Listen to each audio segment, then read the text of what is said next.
ओम शांति। 17 अगस्त 2022। बाबा के महावाक्य। मीठे बच्चे, बाप तुम्हें बेहद का समाचार सुनाते हैं। तुम अभी स्वदर्शन चक्रधारी बने हो। तुम्हें 84 जन्मों की स्मृति में रहना है और सबको यह स्मृति दिलानी है। प्रश्न। शिव बाबा का पहला बच्चा ब्रह्मा को कहेंगे, विष्णु को नहीं, क्यों? उत्तर। क्योंकि शिव बाबा ब्रह्मा द्वारा ब्राह्मण संप्रदाय रचते हैं। अगर विष्णु को बच्चा कहें तो उनसे भी संप्रदाय पैदा होनी चाहिए, परंतु उनसे कोई संप्रदाय होती नहीं। विष्णु को कोई मम्मा बाबा भी नहीं कहेंगे।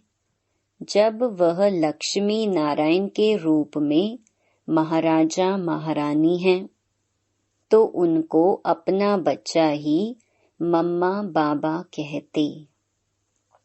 ब्रह्मा से तो ब्राह्मण संप्रदाय पैदा होते हैं। गीत। तुम ही हो माता पिता, तुम ही हो। ओम शांति। बाप बैठ बच्चों को समझाते हैं कि कोई गुरु गोसाई ऐसे नहीं कह सकते कि बाप बैठ बच्चों को समझाते हैं। बाप बच्चों को क्या समझाएंगे?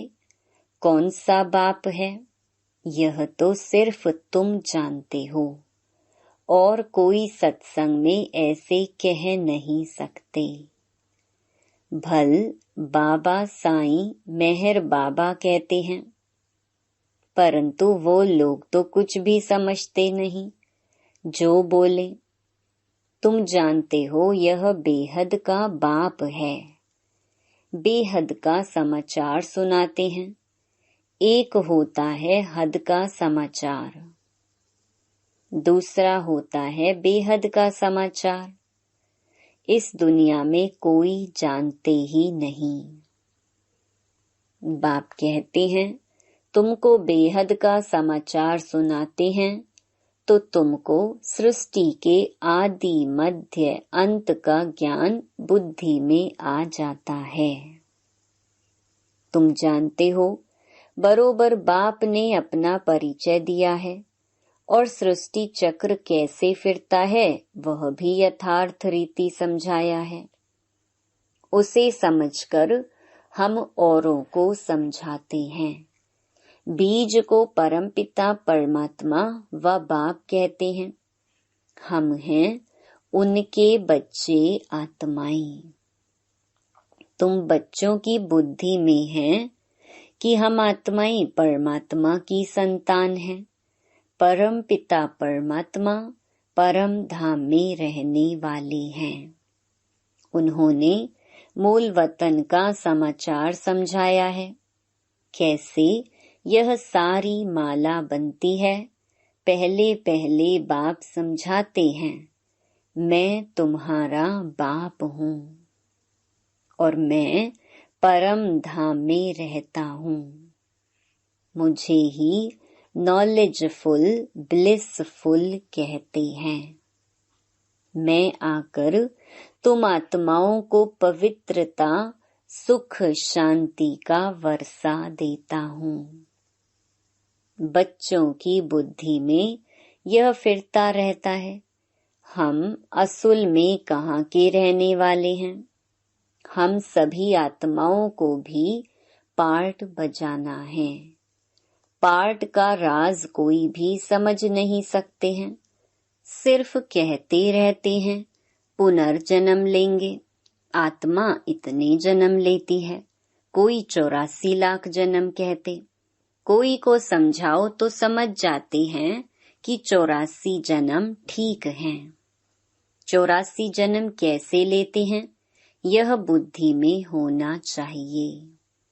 बरोबर हम सतो प्रधान थे, फिर सतो रजो तमो में आए हैं। अब फिर संगम पर हम सतो प्रधान बन रहे हैं। यह जरूर तुम बच्चों की बुद्धि में होगा, तब तो तुमको स्वदर्शन चक्रधारी कहा जाता है। यह बातें तो बड़ी सहज हैं, जो बुढ़िया भी समझा सकती हैं कि बरोबर हमने 84 जन्म लिए हैं और कोई धर्म वाले मनुष्य नहीं लेते। यह भी समझाना होता है, अभी हम ब्राह्मण हैं, फिर देवता, क्षत्रिय, वैश्य, शूद्र बनते हैं। ऊंच ते ऊंच है शिव बाबा। यह अभी तुम्हारी बुद्धि में है। ऐसे हम पुनर्जन्म लेते हैं। पुनर्जन्म को तो जरूर मानना पड़े। अब तुमको अपने 84 जन्मों के पाठ की स्मृति आई है। बुढ़ियों के लिए भी यह समझानी बहुत सहज है। तुमको कोई किताब आदि पढ़ने की दरकार नहीं रहती। बाप ने समझाया है कि तुम 84 जन्म कैसे लेते हो। तुम ही देवी देवता थे, फिर 8 जन्म सतयुग में, 12 जन्म त्रेता में, 63 जन्म द्वापर कलयुग में लिए, और यह एक जन्म है सबसे ऊंच। तो सहज समझते हो ना। कुरुक्षेत्र की बूढ़ी माताएं भी समझती हो ना। कुरुक्षेत्र का नाम मशहूर है। वास्तव में यह सारा कर्म क्षेत्र है। वह कुरुक्षेत्र तो एक गांव है। यह सारा कर्म करने का क्षेत्र है। इसमें अभी लड़ाई आदि लगी नहीं है। तुम इस सारे कुरुक्षेत्र को जानते हो। बैठना तो एक जगह होता है। बाबा ने बतलाया है, इस सारे कर्म क्षेत्र पर रावण का राज्य है। रावण को जलाते भी यहाँ हैं। रावण का जन्म भी यहाँ होता है। यहाँ ही शिव बाबा का जन्म होता है। यहाँ ही देवी देवताएं थे। फिर वही पहले पहले वाम मार्ग में जाते हैं। बाबा भी यहाँ भारत में ही आते हैं। भारत की बड़ी महिमा है। बाप भी भारत में ही बैठ समझाते हैं, बच्चे तुम 5000 वर्ष पहले आदि सनातन देवी देवता धर्म के थे, राज्य करते थे। उनमें पहले नंबर लक्ष्मी नारायण विश्व पर राज्य करते थे। उसको 5000 वर्ष हुए। उनको विश्व महाराजन, विश्व महारानी कहा जाता था। वहाँ कोई दूसरा धर्म तो है नहीं। तो जो भी राजाएं होंगे वो विश्व के महाराजन ही कहलाएंगे। फिर यह फलाने गांव का, यह फलाने गांव का कहा जाता है। तुम जानते हो हम विश्व का राज्य लेते हैं। बाप ने समझाया है, तुम जमुना के किनारे राज्य करते हो तो बुद्धि में यह याद रखना है कि 4 युग और 4 वर्ण हैं। 5वां यह लीप युग है, जिसको कोई जानते नहीं। मुख्य है ब्राह्मण धर्म। ब्रह्मा मुख वंशावली ब्राह्मण। ब्रह्मा कब आया? जरूर जब बाप सृष्टि रचेंगे तो पहले ब्राह्मण चाहिए। यह है डायरेक्ट ब्रह्मा की मुख वंशावली। ब्रह्मा है शिव बाबा का पहला बच्चा। क्या विष्णु को भी बच्चा कहेंगे? नहीं। अगर बच्चा हो तो उनसे भी संप्रदाय पैदा हो, परंतु उनसे तो संप्रदाय पैदा होती ही नहीं। ना उनको मम्मा बाबा कहेंगे। वह तो महाराजा महारानी को अपना ही एक बच्चा होता है। यह कर्म भूमि है। परम पिता परमात्मा को भी आकर कर्म करना पड़ता है, नहीं तो क्या आकर करते जो इतनी महिमा होती है। तुम देखते हो शिव जयंती भी गाई हुई है, भल शिव पुराण लिखा है, परंतु उसमें कोई बात समझ में नहीं आती। मुख्य है ही गीता। तुम अच्छी रीति समझ गए हो कि कैसे शिव बाबा आते हैं। ब्रह्मा भी जरूर चाहिए। अब ब्रह्मा कहाँ से आया? सूक्ष्म वतन में तो संपूर्ण ब्रह्मा है। इस बात में ही लोग अटकते हैं। ब्रह्मा का कर्तव्य क्या है? सूक्ष्म वतन में रह क्या करते होंगे? बाप समझाते हैं, जब यह व्यक्त रूप में है तो इन द्वारा ज्ञान देता हूँ। फिर यही ज्ञान लेते लेते फरिश्ता बन जाते हैं। वह है संपूर्ण रूप। वैसे मम्मा का भी है, तुम्हारा भी ऐसे ही संपूर्ण रूप बन जाता है। बूढ़ी बूढ़ी माताएं सिर्फ इतना धारण करें कि हम 84 जन्म कैसे लेते हैं। यह भी समझाया जाता है कि बाबा कर्म क्षेत्र पर पार्ट बजाने भेज देते हैं, मुख से कुछ बोलते नहीं हैं। यह भी ड्रामा बना हुआ है। ड्रामा अनुसार हरेक को अपने अपने समय पर आना है। तो बाप बैठ समझाते हैं कि सृष्टि के आदि में पहले पहले कौन थे, फिर अंत में कौन थे। अंत में सारी संप्रदाय जर्जरीभूत अवस्था को पाई हुई है। बाकी ऐसे नहीं कि प्रलय हो जाती है, फिर श्री कृष्ण अंगूठा चूसता हुआ आता है। बाप ब्रह्मा द्वारा स्थापना करते हैं नई संप्रदाय की। परमपिता परमात्मा इस दैवी सृष्टि की रचना कैसे करते हैं, यह तो तुम जानते हो। वह तो कृष्ण को समझ बैठे हैं। तुम जानते हो बाप ही पतित पावन है। अंत में ही आएंगे पावन बनाने। जो कल्प पहले पावन बने थे वही आएंगे, आकर ब्रह्मा के मुख वंशावली बनेंगे और पुरुषार्थ कर शिव बाबा से अपना वर्षा लेंगे। रचयिता नॉलेजफुल वह है ना, वर्षा बाप से ही मिल सकता है। दादा को भी उनसे मिलता है, उनकी ही महिमा गाई जाती है। त्वमेव माताश्च पिता त्वमेव। बरोबर सच्चा सुख देने वाला वह है, यह भी तुम जानते हो। दुनिया नहीं जानती। जब रावण राज्य शुरू होता है तब ही दुख शुरू होता है।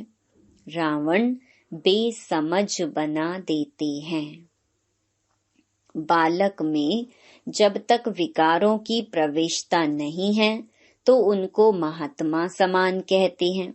जब बालिग होता है तब लौकिक संबंधी उनको दुख का रास्ता बतलाते हैं।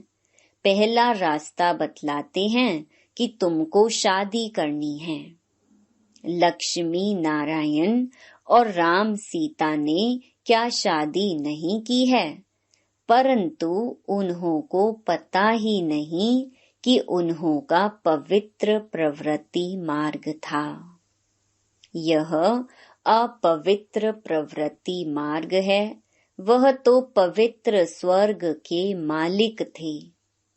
हम तो पतित नरक के मालिक हैं। यह ख्याल बुद्धि में आता नहीं है।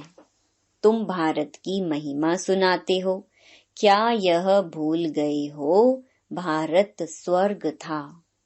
आदि सनातन देवी देवता धर्म था, पवित्र थे।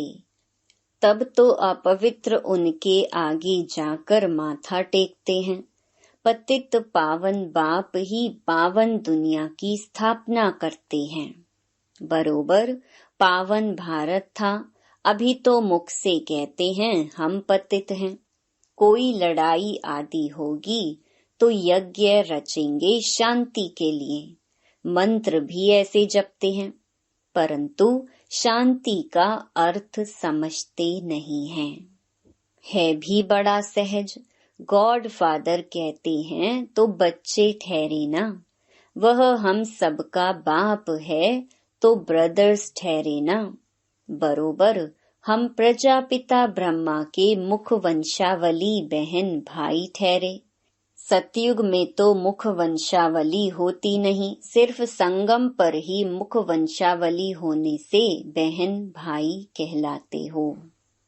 बाप कहते हैं मैं कल्प कल्प कल्प के संगम युग पर साधारण वृद्ध तन में प्रवेश करता हूँ, जिसका नाम फिर ब्रह्मा रखता हूँ, जो फिर ज्ञान को धारण करके अव्यक्त संपूर्ण ब्रह्मा बनते हैं। है वही, दूसरी बात नहीं है। ब्राह्मण फिर वही देवता बनते हैं, चक्कर लगाकर अंत में आकर शूद्र बनते हैं, फिर ब्रह्मा द्वारा ब्राह्मण रचते हैं। बुढ़ियों के ऊपर भी ब्राह्मणियों को मेहनत करनी है। हमने 84 जन्म पूरे किए हैं, यह तो समझ सकते हैं ना। बाबा कहते हैं मुझे याद करो, इस योग अग्नि से ही विकर्म विनाश होंगे। सभी आत्माओं को कहते हैं माम एकम याद करो। शिव बाबा कहते हैं लकी सितारों। हे सालीग्रामों, तुम आत्माओं की बुद्धि में यह ज्ञान डालते हैं, आत्मा सुनती है। परमात्मा बाप सुनाते हैं ब्रह्मा मुख द्वारा। ब्रह्मा द्वारा स्थापना तो जरूर मनुष्य ही होगा और बूढ़ा भी होगा।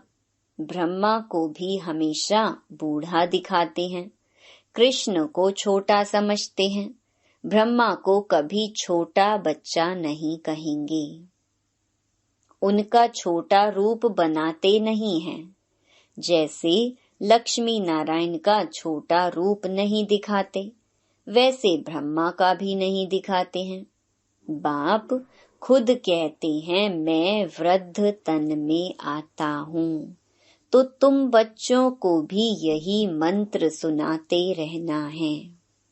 शिव बाबा कहते हैं मामेकम याद करो। शिव को ब्रह्मा को बाबा कहते हैं, शंकर को कभी बाबा नहीं कहते, वह तो शिव शंकर को मिला देते हैं। तो यह भी बुद्धि में बिठाना है, आत्माओं का बाप अब परम पिता परमात्मा आए हैं। तो ऐसी ऐसी सहज बातें बुढ़ियों को समझानी चाहिए। बाबा प्रश्न पूछते हैं कि आगे तुमको क्या बनाया था, तो इतना तो कहें कि स्वदर्शन चक्रधारी बने थे।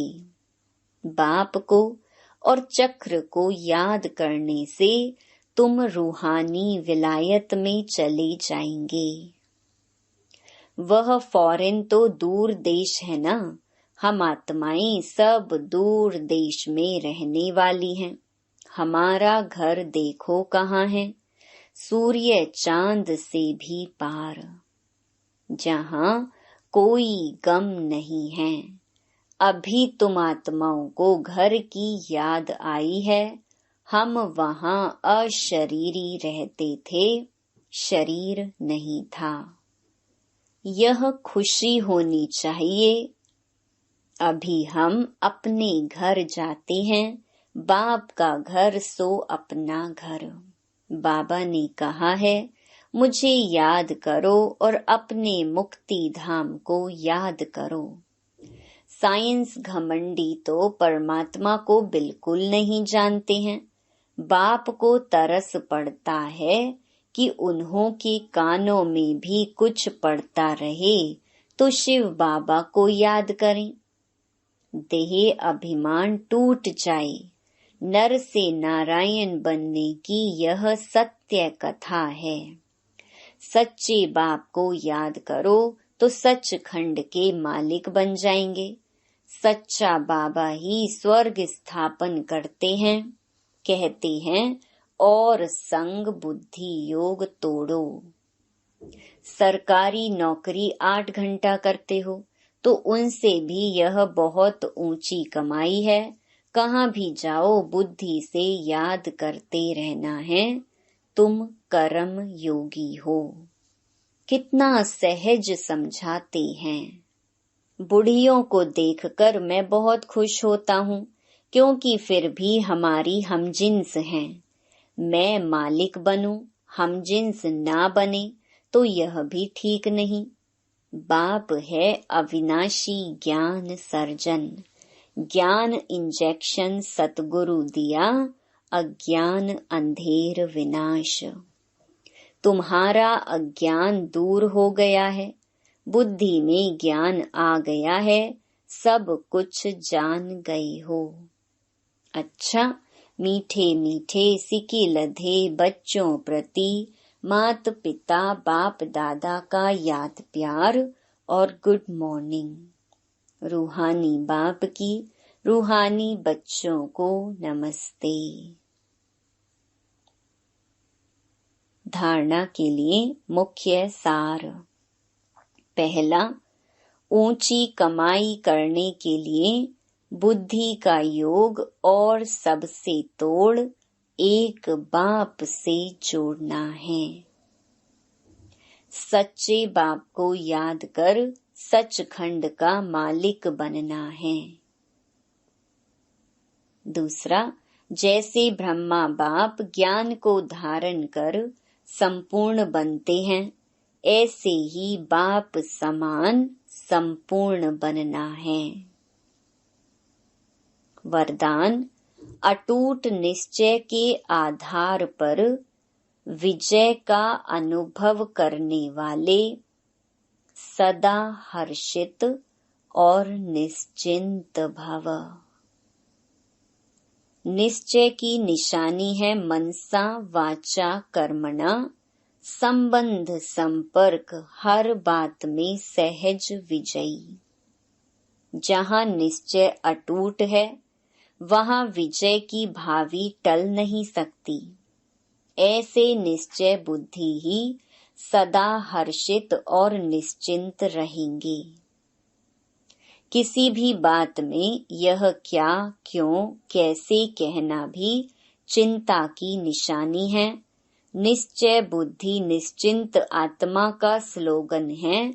जो हुआ अच्छा हुआ, अच्छा है और अच्छा ही होना है। वह बुराई में भी अच्छाई का अनुभव करेंगे। चिंता शब्द की भी अविद्या होगी। स्लोगन, सदा प्रसन्न चित्त रहना है तो बुद्धि रूपी कंप्यूटर में फुल स्टॉप की मात्रा लगाओ। Om Shanti. To watch Peace of Mind channel videos on YouTube, subscribe us on youtube.com/tvpeaceofmind. Just a click for a peaceful life.